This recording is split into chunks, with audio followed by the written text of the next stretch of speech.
I've always been a supporter of ethanol. I even supported ethanol was called gasohol in 1984. And I did it for a practical reason.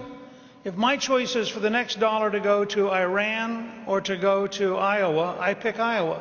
If the next dollar is to go to Saudi Arabia or go to South Dakota, I pick South Dakota. And if you look at the growing efficiencies of corn production and the growing efficiencies of ethanol production, it has been a 25-year success story of greater and greater productivity, which has kept money here at home, enriched rural communities, created a much better environment for the United States. And the fact is we need to develop more and better science in biofuels, not cut them off. And I just want to say one thing about,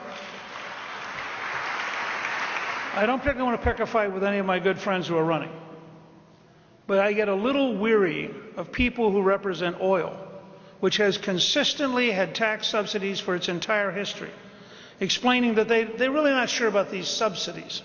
Notice it's always these subsidies. It's never the ones down there.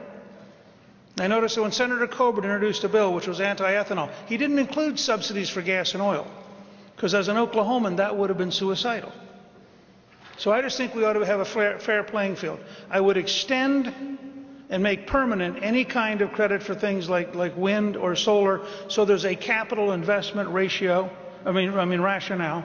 I would also continue to develop flex fuel vehicles, which is really the next stage of ethanol. Isn't a subsidy for ethanol, it's getting to flex fuel tanks and getting to flex fuel vehicles so that everybody in America can make a consumer choice. Because the truth is, when oil reaches a certain price, ethanol is cheaper, not more expensive. But you have to have vehicles that can use it and gas stations that have it. So there are steps we can take.